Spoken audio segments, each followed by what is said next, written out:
자, 인사합니다. 안녕하세요. 시간이 참 빠르죠. 7월 마지막 주입니다. 저를 볼 수 있는 시간은 10번 남은 것 같아요. 오늘 빼고 8월 달에 4번, 9월 달에 4번, 10월 달에 2번 정도. 좋지 않습니까? 좋잖아요. 빨리빨리 이제 그만 봐야죠. 자, 오늘은 시장론 할 건데요. 시장론 할 건데, 여기 이제 7, 8월 달 과정에 와서 가장 먼저 감정평가 했습니다. 이렇게. 감정평가, 개발, 그 다음에 관리, 마케팅, 그 다음에 지난주에 경제론 이렇게 했네요. 그 다음에 이제 오늘 4번째 시간 시장론 이렇게 합니다. 감정평가 조금씩 매일 조금씩 공부하셔야 돼요. 매일. 뭐 다른 부분도 마찬가지지만 특히 여러분들 평가로는 매일 조금씩 공부 많이 할 필요 없습니다. 제가 2가지는 무조건 시험에 출제한다. 그게 2가지가 뭐였습니까? 부동산 가격 공시제도. 그 다음에 또 하나는 감정평가에 관한 규칙. 혹시 도시지역 그럼 몇 년 생각납니까? 3년. 3년만 생각나면 돼요. 아직 그건 출제하지 않았는데 올해 감정평가사 시험에서 감정평가의 규칙에 관한 내용이 다 틀린 것 그래요. 그래서 도시지역 5년 이렇게 냈습니다. 그게 답이에요. 도시지역 5년이. 그러니까 여러분 우리 시험지에서 도시지역 몇 년 요거는 딱 하나밖에 없어요. 도시지역 몇 년? 3년. 도시지역 5년 나오면 무조건 틀린 질문이다. 여러분들 여기 부동산학을 연구 대상으로 하는 게 아니잖아요. 그러니까 시험 공부하니까 그렇게 공부하시면 됩니다. 이제 가볼게요. 시장론 가죠. 그럼 시장론 바로 들어가기 전에 시장론은 총 몇 개 파트 같아요? 6개 파트입니다. 첫 번째가 부동산 시장의 특성. 요거는 예전에 아주 자주 출제하다가 요즘은 약간 좀 뜸하고 있어요. 두 번째, 효율적 시장 또는 주택시장. 주택시장부터 할게요. 주택시장 공부하죠. 주택시장에서는 뭘 공부합니까? 주택 여가 현상하고 주거분리 이 2가지. 그 다음에 이제 세 번째는 효율적 시장. 효율적 시장에서는 초과 이윤 여부. 그 다음에 계산 문제 하나 있는데 그게 이제 실미미 이렇게. 그 다음에 이제 4번째부터는 내용이 좀 달라지죠. 여기까지가 시장론 전반부고 4번째부터는 서양 사람들 나오죠. 지대론. 그 다음에 5번째가 도시 공간 구조. 도시 공간 구조 3개 기억난가요? 동시몬 이론, 허이트의 선형 이론, 다핵심 이론, 동선다. 그 다음에 6번째가 이제 네일리, 허프, 이렇게 나왔던 입지 이론. 이렇게 되어 있는데, 가장 많이 출제했을 때가 6문제 정도 출제했던 것 같아요. 그래서 전부 다 하나씩 출제했습니다. 최근에는 4문제 정도 출제하고 있습니다. 이렇게요. 자, 이제 가보자고요.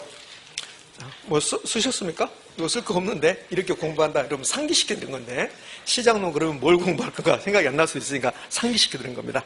자, 그러면 부동산 시장을 배우는데요. 첫 번째 이제 시장의 기능과 특성을 공부하기 위해서 여기 학문적으로 경제학적으로 말하면 시장은 완전 불완전 이렇게 나눈다.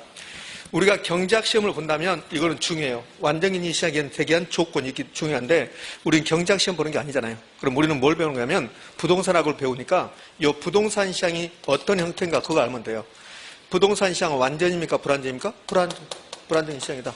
근데 불안정인 시장인데 왜 불안정인 시장인가를 여기서 지금 이야기하고 있는 거야. 완전경인 시장이 되게 한 조건이 이렇게 4가지를 갖춰야만이 완전경인 시장이 되는 겁니다. 그러면 상품의 동질성. 모든 상품이 다 똑같아야 돼. 거래되는 상품이 다 똑같아. 그런 시장이, 거래되는 상품이 거의 똑같은 시장이 주식시장이 그래요. 현대자동차 주식은 다 똑같잖아요. 그러니까 주식시장이 완전 경쟁 시장에 가장 가깝다 이렇게 표현합니다. 그러니까 상품이 다 똑같아야 되는데 부동산 시장으로 오자고요. 그러니까 부동산 중에서 토지가 가장 특별한데 토지는 개별성이라는 아주 강력한 특성을 가지고 있잖아요. 그럼 개별성 때문에 상품이 다 다르잖아요. 그래서 상품의 비표준화, 일물일가의 법칙이 적용되지 않는다. 그러면 결국은 부동산은 개별성 때문에 부동산 시장이 완전 불완전? 불완전. 그게 시험 지문이야. 31회 때 개별성은 토지 시장을 불안정적인 시장으로 만든다. OX? 이렇게. 자, 됐습니다. 상품이 다 똑같아요. 완전경쟁 시장이 되면 상품이 다 똑같아요. 그러면 뭐가 적용되냐면 일물일가의 법칙이 적용되는 거야. 일물은 똑같은 물건, 일가, 똑같은 가격. 그러면 상품이 다 똑같으면 가격도 똑같겠죠. 그럼 완전경쟁 시장은 일물일가의 법칙이 성립한다. 근데 부동산 시장처럼 불안정인 시장은 일물일가의 법칙이 성립한다, 성립하지 않는다, 성립하지 않는다. 그런 내용들을 내는 거야. 그럼 여기 있는 거 쏙쏙들이 다 외울 필요가 없죠. 이게 있는 게 여기 있는 내용이 아주 빈번하게 출제한다. 그러면 외우십시오 하겠죠.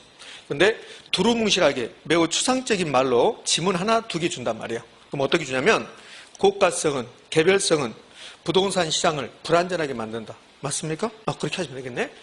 수요자, 공급자가 엄청나게 많아야 돼. 그래야만이 완전 경쟁이야. 근데 부동산은 비싸. 다음 법적 규제 때문에 수요자, 공급자가 소수란 말이에요. 근데 이걸 다수라고 내죠. 다수.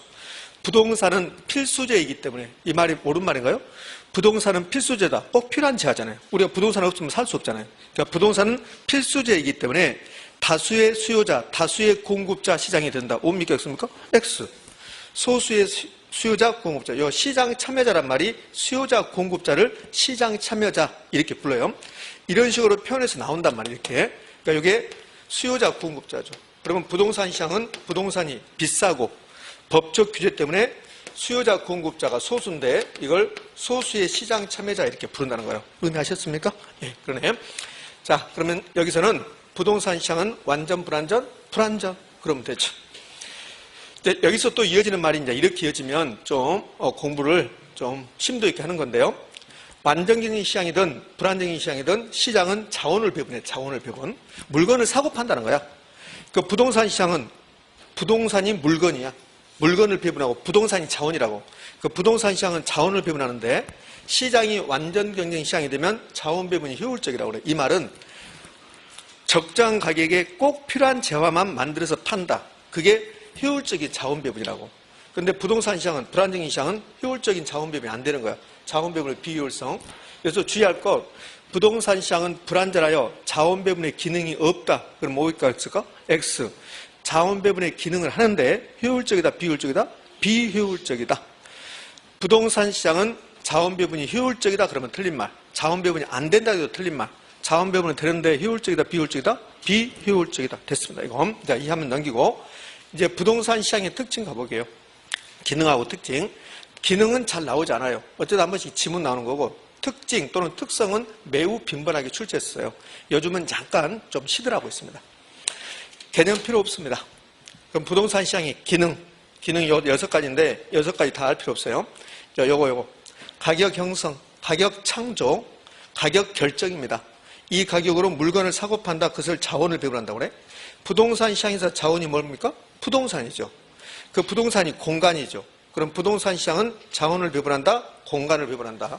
소유권을 할당한다 이렇게요. 소유권 할당한다. 302호 아파트가 나에게 소유권이 왔다. 그게 소유권 할당, 소유권 배분, 할당이 배분이거든요. 부동산 시장에서 부동산의 소유권이 배분된다, 할당된다. 자, 가볍게 보는 거예요. 그럼 1번 지문도 어쩌다 한 번씩 나와요. 이 토지가 어떤 용도로 이용할 것인가? 그럼 이 토지가 주거용으로 이용할 것인지, 상업용으로 이용할 것인지, 공업용으로 이용할 것인지, 토지 이용 형태, 주택이냐, 상가냐, 공장이냐. 그럼 어떻게 결정될까?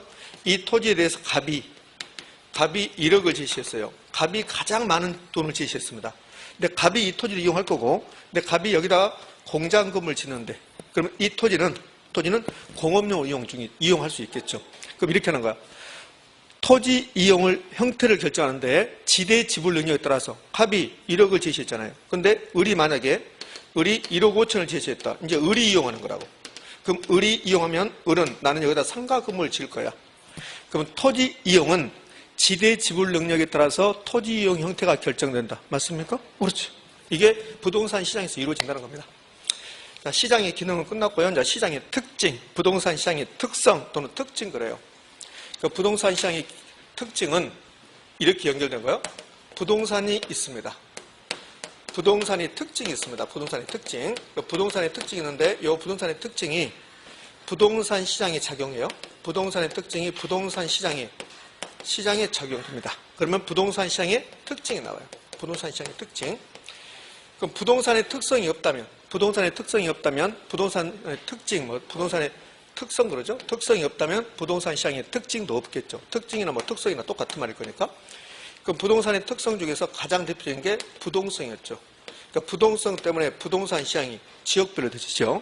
제가 이 부동성이 나오면 생각나는 말은 지역, 임장활동, 예부효과 그랬잖아요. 예부효과. 그러니까 부동성 때문에 모든 걸 지역별로 만든다. 그러니까 부동산 시장이 국지적 시장이 된다. 지역별 부분 시장이 된다. 그러면 부동성 때문에 부동산 시장이 지역별 부분 시장이다. 국지적 시장이다. 너무너무 많이 했잖아요. 전부 다 지역 들어가잖아요. 지역, 이것도 지역. 부동산 시장이 국지적 시장이 된다. 지역별로 분화된다. 부동산 시장이 지역별로 분화된다. 분화 현상이 나타난다. 그러면 지역별로 가격, 수요 공급, 지역별로 경기 변동 같을까 다를까? 다르다. 공박 하나도 없어요. 부동성 때문에 부동산 시장이 지역별로 된다. 지역별로 가격, 전부 다 달라진다. 그러면 끝났죠. 부동산 시장의 특징에서 가장 많이 나온 게 이겁니다. 요거. 그 다음에 이제 개별성과 관련된 거. 개별성 그러면 생각나는 게 B자거든. 상품의 비표준화, 시장의 비조직성, 거래의 비공개성. 그럼 일반 비표준화는 다 다르다. 그럼 일물일가의 법칙이 적용될까 안 될까? 안 되겠지. 물건이 다 똑같으면 일물일가의 법칙이 적용될 거고. 비공개성은 어떤 거래가 이루어지면, 부동산 거래가 이루어지면 어느 가격으로, 얼마에, 어떤 조건으로 거래됐다 공개되지 않는다. 그걸 거래의 비공개성, 거래의 은밀성이라고 그래요. 그러면 부동산 거래가 비공개적으로 되면 부동산 관련해서 정보 수집이 영리할까 곤란할까? 곤란하겠지. 정보 수집에 곤란. 정보 수집할 때 비용 들어가겠네. 왜? 부동산 거래할 때는 여러 가지 비용이 들어가요. 옷 살 때 중개수수료 내는 거 아니죠? 근데 부동산은 중개수수료 같은 거 내잖아요. 거래 비용이 많이 들어간다. 그럼 여기서 이어지는 게 이제 이렇게 이어진다고. 개별성, 거래 비공개성, 거래 비용이 많이 들어간다. 그러면 부동산 시장에 수요자, 공급자가 다수일까 소수일까? 소수. 이렇게 연결돼요. 이렇게. 시장의 비조직성은 잘 나오지 않습니다. 유통 구조가 없단 거야. 도매상, 소매상이 없다. 그러면 개별성은 시장 조직을 통제가 곤란하게 만들죠. 도매상, 소매상이 쭉 있으면 통제 가능한데 시장이 비조직적으로 되니까 통제가 불가능하다. 조직화를 영리하게 만든다. 개별성으로 부동산 시장은 조직화가 영리하다. OX, X 이렇게요. 두 번째로 잘 나온 게 이거죠. 수급 저질의 곤란성. 수요 증가하면 가격 올라가고 그러면 공급 증가하고 가격이 떨어져서 적정 가격 되고 그게 수급 저질 원활한 거야. 수요가 증가했습니다. 그럼 가격은 올라가겠네. 그럼 이렇게 가격이 이렇게 올라갔는데 근데 바로 공급이 증가해 준다면 그러면 가격이 떨어진다고. 여기서 떨어져서 가격이 쭉 떨어진다는 게 아니라 가격이 적정한 가격으로 원래 가격으로 적정한 가격이 된다는 거예요. 이게 수급 조절이 원활한 거야. 그럼 수급 조절이 원활하면 이 가격이 올라갔던 게 바로 진정된다고. 그런데 단기적으로 공급이 안 되는 거야. 공급의 비탄력성 때문에 단기적으로 공급이 안 되니까 이 공급 증가가 없어요. 그럼 가격이 떨어지지도 않죠. 그래서 가격이 이렇게 높게 나타난다. 이걸 왜곡됐다고 해요. 단기적 가격 왜곡. 장단기적 왜곡 그러면 올까 X일까? X. 장기적으로 왜곡된다 그러면 틀린 말이라고. 단기적으로 왜곡. 단기적으로 왜곡 5번. 장단기적으로 왜곡 1번. 그럼 단기적으로 왜곡. 5번. 부동산 시장처럼 정부가 개입하는 시장도 없죠. 정부가 엄청나게 개입하죠. 정부가 개입하면 그러면 시장이 불안전해져요. 그다음에 시장은 스스로 조절돼요. 그걸 시장의 자동 조절 기능이라고 하는데 시장에 스스로 조절되는 기능을 저해시켜요. 다운시킨단 말이에요. 정부의 시장 개입은 시장 기능을 저해시킨다. 이렇게 출제해요. 그러면 옳은 말이죠. 근데 정부가 엄청나게 개입하면 가격을 불안전하게 만들고 가격을 왜곡시켜요.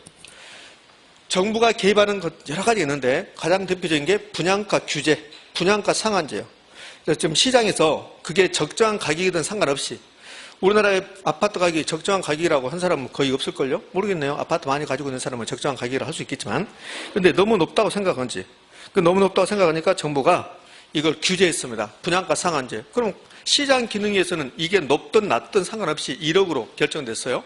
근데 정부가 만약에 7천만 원 규제했다. 그러면 왜곡되잖아요. 가격. 그래서 정부의 시장 개입은 과다한 법적 제한은 가격을 왜곡시킨다. 가격 왜곡. 이렇게 이제 출제하죠. 가격 왜곡시킨다. 정부의 시장 개입은 가격을 왜곡시킬 수 있다. 이렇게 출제한다고요.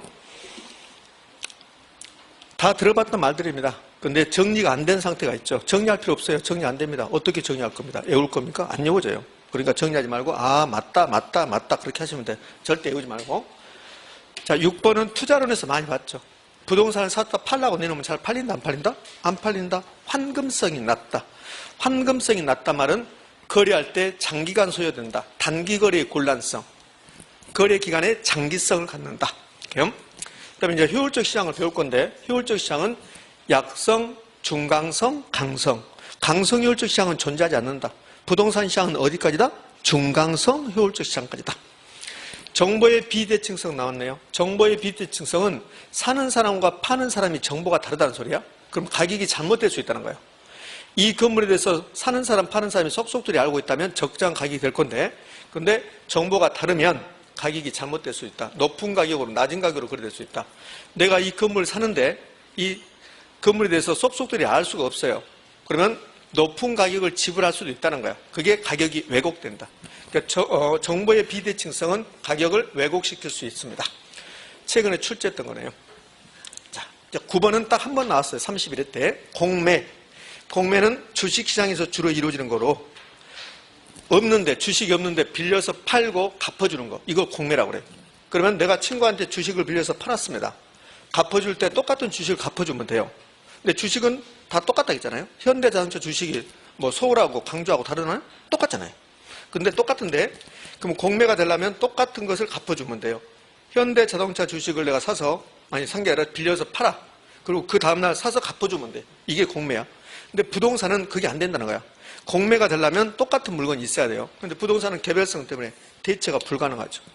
제가 친구한테 아파트 3개 빌려서 팔고 한 달 후에 또는 일주일 후에 갚아준다. 그러면 그 물건을, 그 아파트를 갚아줄 수가 없잖아요. 그렇죠? 그래서 부동산은 개별성으로 인해서 대체가 불가능하므로 공매가 불가능하다. 공매가 빈번하게 이루어진다. 공매가 용이하다. 그럼 틀린 말. 공매가 불가능하다. 곤란하다. 부동산 시장의 기능과 특성이 다 끝났습니다. 이제 부동산 시장이 끝나고 나면 부동산 시장에서 가장 큰 비중을 차지하는 게 뭡니까? 주택시장이죠. 주택시장. 주택시장 보는 거. 주택시장에서는 2가지 보는 겁니다.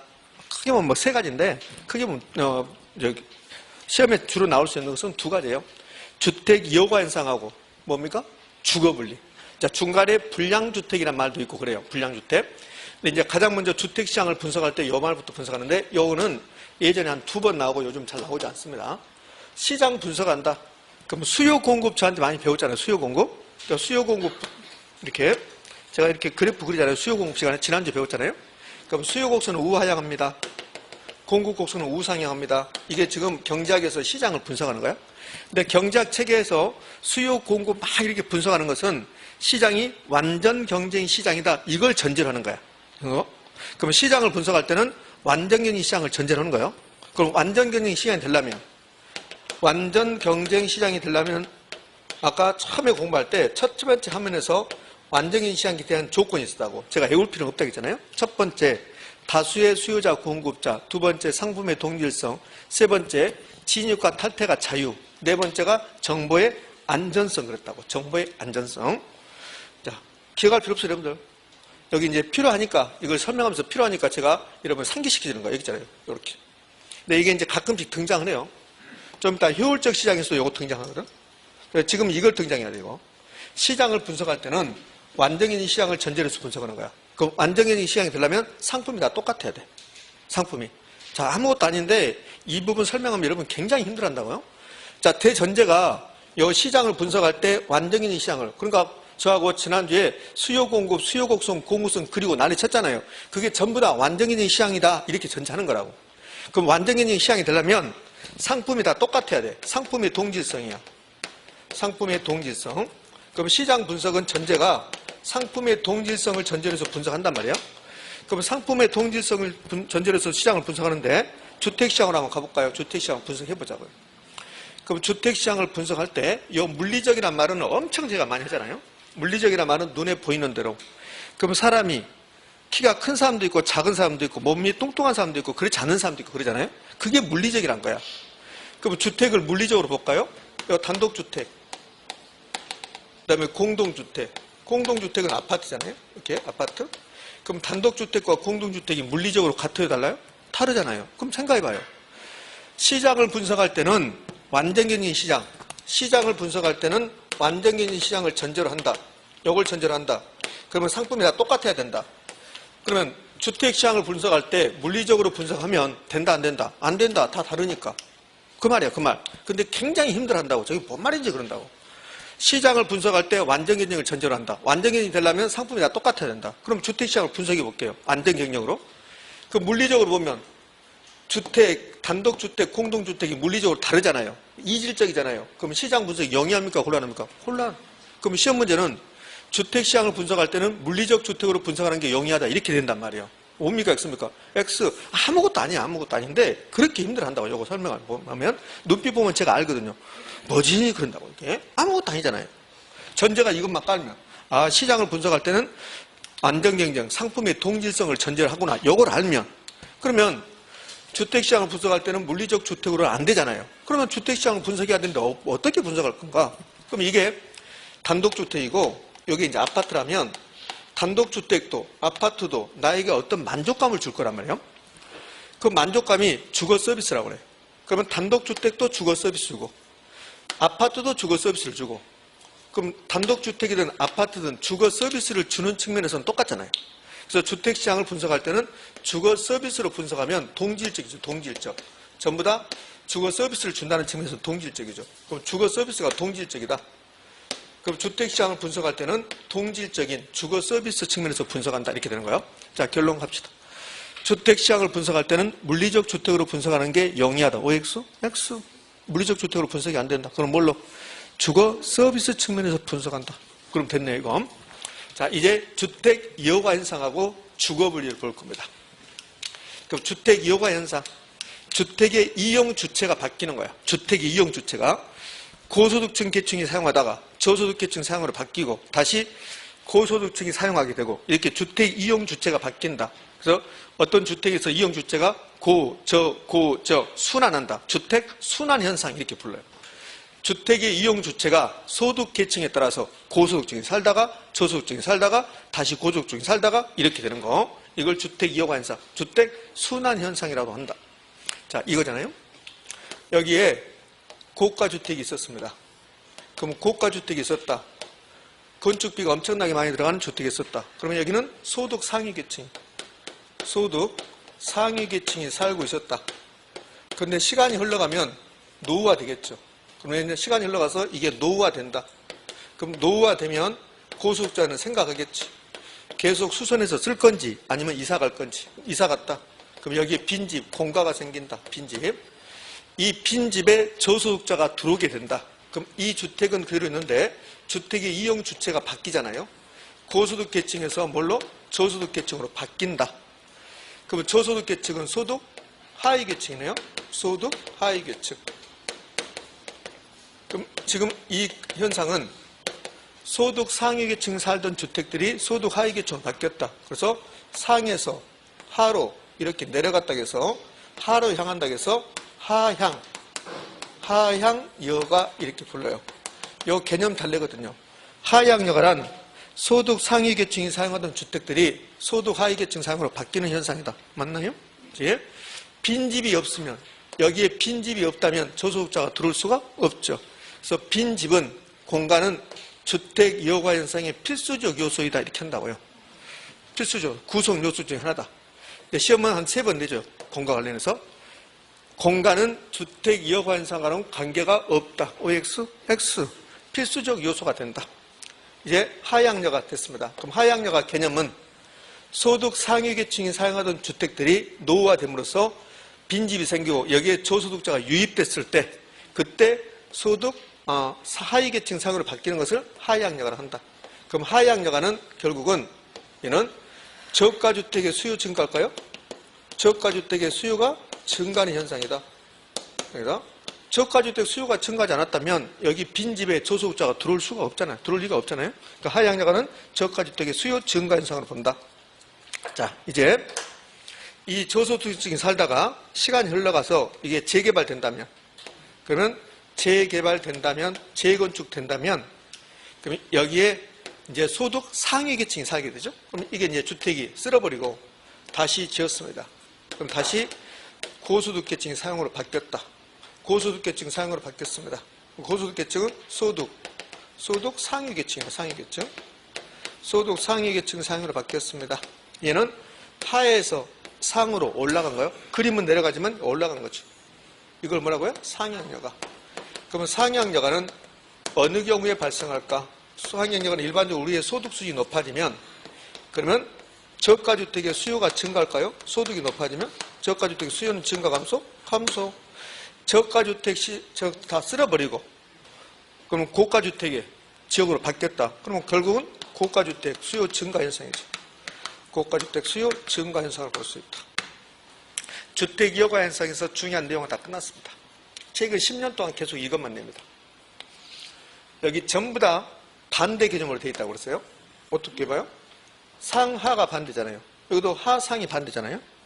여기 저가주택의 수요 증가, 저가주택 수요 감소 반대죠. 고가 저가 다 반대죠. 그래서 전부 다 이거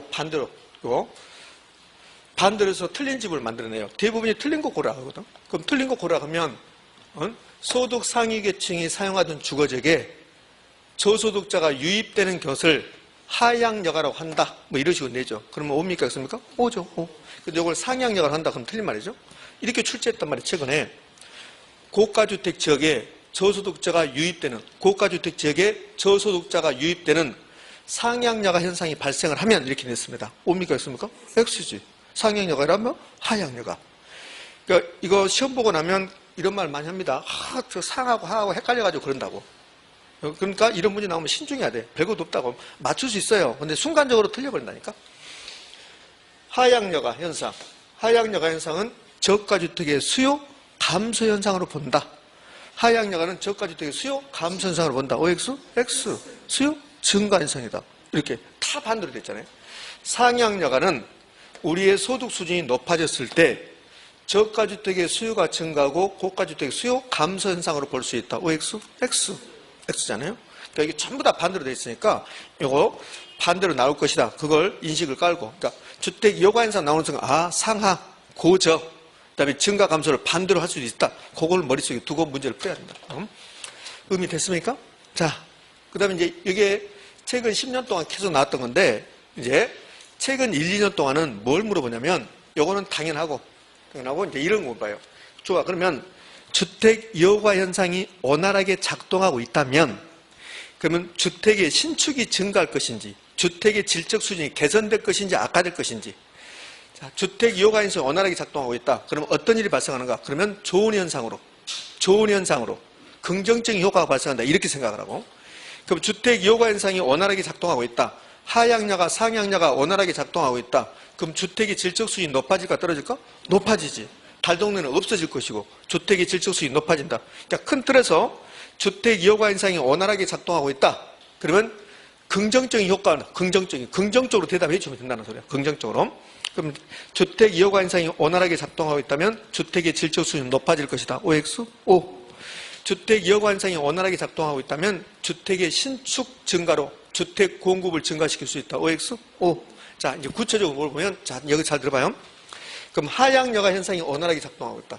이 하향여가 현상이 작동을 하면, 그러면 고소득층이 살던 주거지에 이 빈집이 생기면 저소득자가 들어가거든. 그럼 하향여가 현상이 원활하게 작동하고 있으면 저급주택, 저가주택 공급 증가 현상입니까? 감소 현상입니까?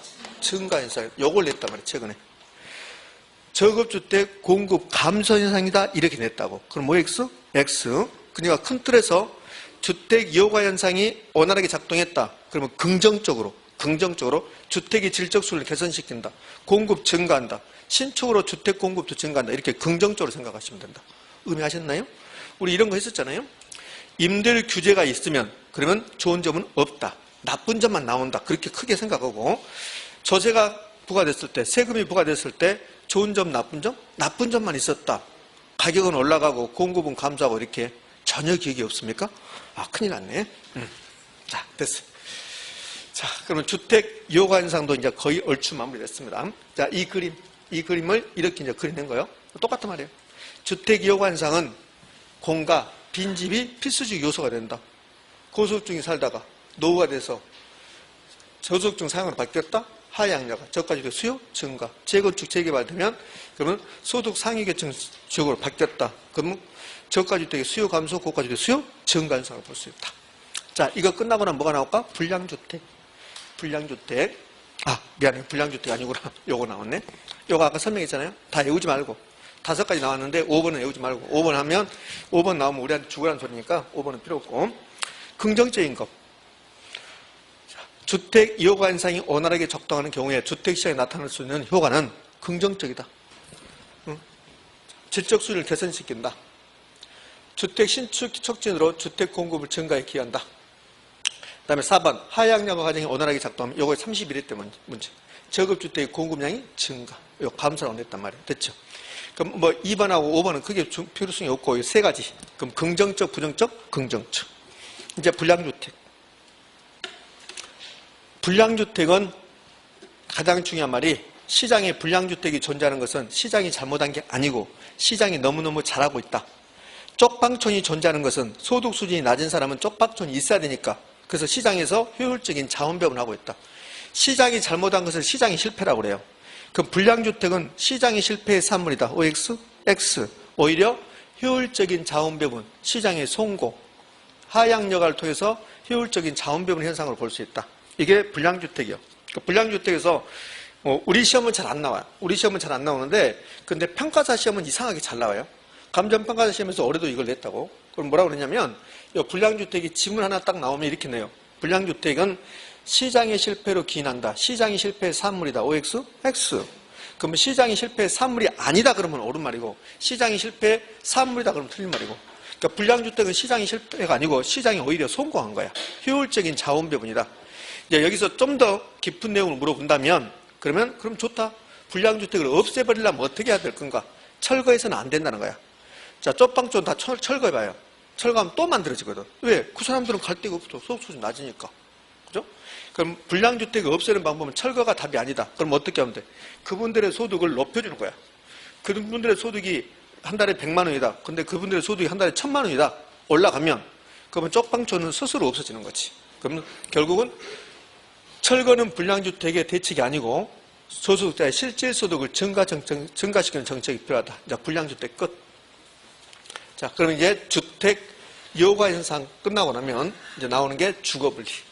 주거분리는 주거지역이 나눠진 현상. 무엇 때문에? 소득 때문에. 주거분리는 주거지역 상업지역 나눠진 게 아니라 소득 계층에 따라서 주거지역이 나눠지는 현상. 이걸 주거분리. 고가주택 지역과 저가주택 지역으로 원인, 소득. 가장 큰 원인 소득. 예부효과, 여과 현상. 주거분리는 도시 전체에서 나타날 수 있고 이렇게 도시 전체적으로 보면 잘 사는 동네가 있는가 하면 못 사는 동네가 있고 도시하고 인접한 지역 또는 같은 지역에서도 도시하고 인접한 지역 또는 같은 지역에서도 주거분리 현상이 나타날 수도 있다. 그럼 주거분리는 도시 전체적인 현상이지 도시하고 인접한 지역, 근린 지역에서 나타나지 않는다. 그럼 뭐가 있을까? X. 이제 주거분리의 내용으로 가죠. 주거분리 내용. 주거분리는 소득과 무관하게 나눠지는 현상이다. OX, X. 주거분리는 소득과 무관하게 주거지역이 나눠지는 현상이다. 그러면 X. 소득 때문에 나눠지는 현상이다. 이렇게 나와야죠. 자, 내용이라는 게 여기잖아요. 이게 여기서 이제 문제가 지문이 잘 나오는데 잘 나오면 이거 잘 생각하셔야 돼요. 자칫 잘못하면 또 틀려버리니까. 이 저가주택 지역과 고가주택 지역 나눠졌습니다. 이게 주거분리야. 그러면 저가주택 지역은 일반적으로 서로 좋은 영향 줄까 나쁜 영향을 줄까? 나쁜 영향 줘. 주택끼리는 다 노후가 돼 있으니까. 그래서 부의 이부가가 일반적이야. 그러면 고가주택 지역에서는 좋은 효과, 정의 이부가가 일반적이라고. 근데 이제 주의하실 거. 여기 이 지역을 저가주택 지역이야. 저가주택 지역인데 이 지역은 고가주택에 인접해 있다고. 그럼 이 지역은 고가주택 지역으로부터 정의 이부가가 날라와. 그러면 주택 소비자들은 되도록이면 고가주택 가까이 있으려고 합니까? 멀리 있으려고 그래? 가까이 있으려고 그래. 가까이. 그 왜? 정의 예부효과를 추구하기 위해서 그런다고. 그럼 주택 소비자들은 정의 예부효과를 추구하기 위해서 고가주택에 인접해서 그래서 주택을 소유하고 한다. 이렇게 나온다고. 정의 예부효과를 추구하기 위해서. 그럼 이 지역은 아무래도 고가주택 지역으로부터 정의 예부효과가 유발되니까 이 지역은 다른 지역에 비해서 다른 저가주택에 비해서 주택가격이, 부동산 가격이 높게 거래된다. 이걸 할증거래 된다. 정의 예부효과 유발로 할증거래 된다. 반대로 이 부분은 고가주택 지역인데 저가주택에 인접해 있어요. 그럼 저가주택에 인접해 있으면 아무래도 저가주택 지역으로부터 나쁜 영향을 받을 수 있다고. 부의 예부가 유발된다고. 그래서 이 지역은 땅값이, 부동산 가격이 떨어지는 할인거래 된다. 이게도 자주 출제하죠. 자, 이 부분입니다. 이 부분. 그 다음에는 주거분리를 주도하는 소득계층은 고소득계층입니다. 고소득계층. 이 고소득계층이 주거분리를 유도하는 거야. 고소득계층이. 그럼 제가 한 달 급여가 100만 원입니다. 그 100만 원이면 그러면 저가주택에 살 수밖에 없어요. 그 저가주택에 살면서 주변에서 계속 부의부가에서 이렇게 피해를 보고 있어요. 근데 제 소득이 한 달에 100만 원에서 2천만 원이 된다면 그러면 고가주택 쪽으로 이제 오게 된다고. 고가주택 쪽으로. 그러면 소득 수준이 높아지면 그러면 주택 이용자가 저가주택으로 인한 저가주택에서 나타나는 부의 예부효과를 피하고 정의 예부효과의 편익을 추구하는 과정에서 주거분리가 나타난다. 이렇게 표현한다고. 그럼 뭡니까? 있습니까? 오죠. 그러니까 주거분리는 결국은 소득계층이, 소득 수준이 높아지면 부의 예부효과에서 나타나는 피해를 피하고 정의 예부효과에 대한 편익을 추구하는 과정에서 나타난다. OX? 오. 자, 이제 구체적으로 이제 이 주거분리가 우리가 여과 현상으로 나타나는데요. 주거분리의 원인이 여과 현상 나왔고요. 여과 현상. 지금 예부 효과는 설명했어요. 소득의 차이 때문에 근본적으로 주거분리가 발생하고, 그다음에 정의 예부가 추구하는 과정에서 주거분리가 나타나고, 그다음에 이제 여과 현상. 여과 현상으로 주거분리가 나타난다는 거예요. 그럼 여과 현상으로 왜 주거분리가 나타나는가? 그 과정을 보겠다는 거예요. 이 부분이 노후화되면 그러면 이 고가주택의 소유자들은 생각을 하셔야 돼요. 어떤 생각을 하셔야 되면 여기서 수선 개량해서 계속 살 건지 아니면 떠날 건지.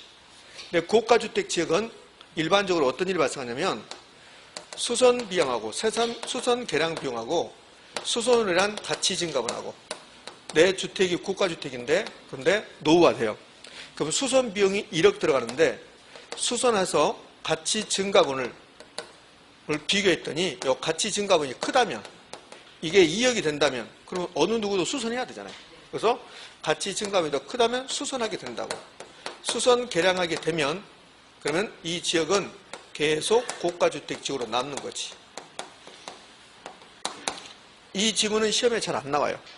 이게 정의 예부효과 때문에 그래요. 고가주택 지역은 정의 예부효과가 일반적이니까 수선비가 1억 들어간다.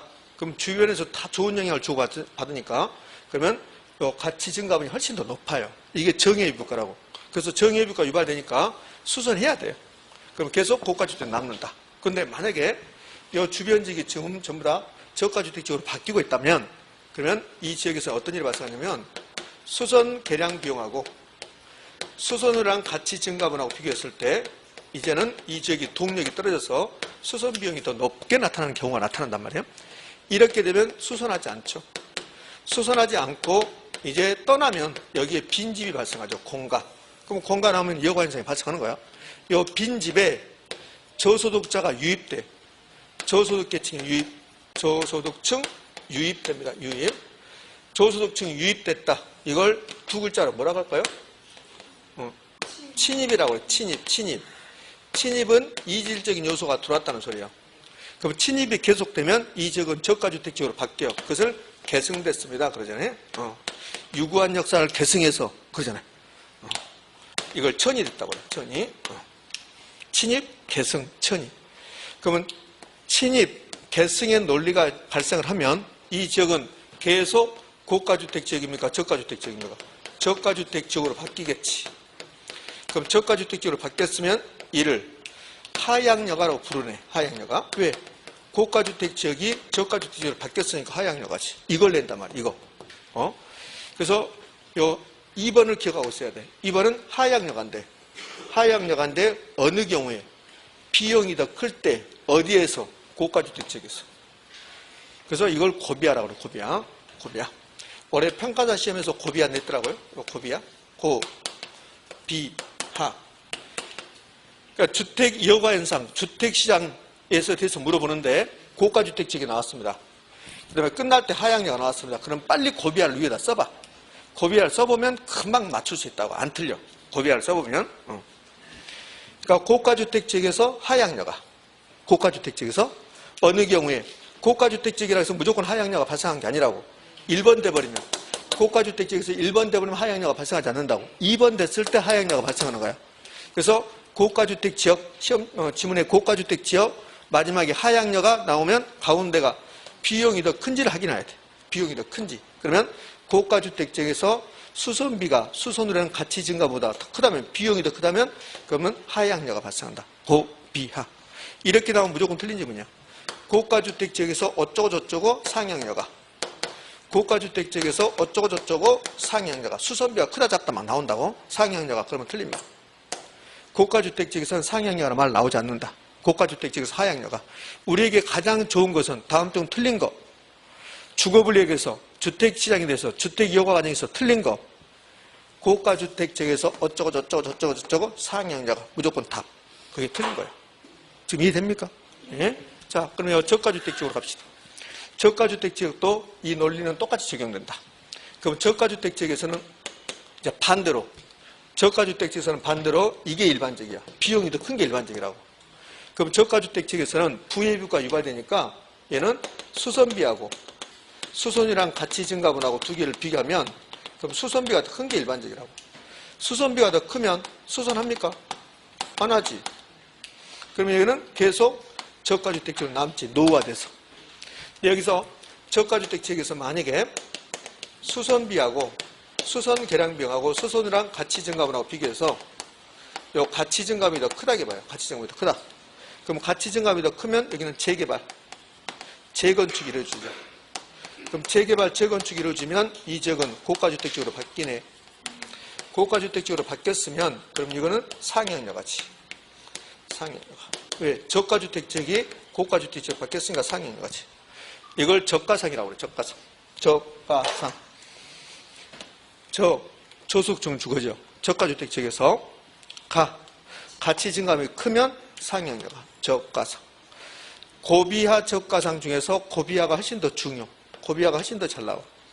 그럼 요 고소득층 주거지역 빼버리고 수선 비용이 더 크다면, 고소득층 빼버리고 수선 비용이 더 크다면 일반적으로 하향료가 현상이 발생할 수 있다. OX? 비하.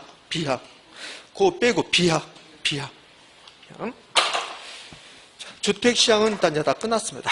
주택시장. 주택 이용화 현상. 그 다음에 불량주택 문제. 주거분리.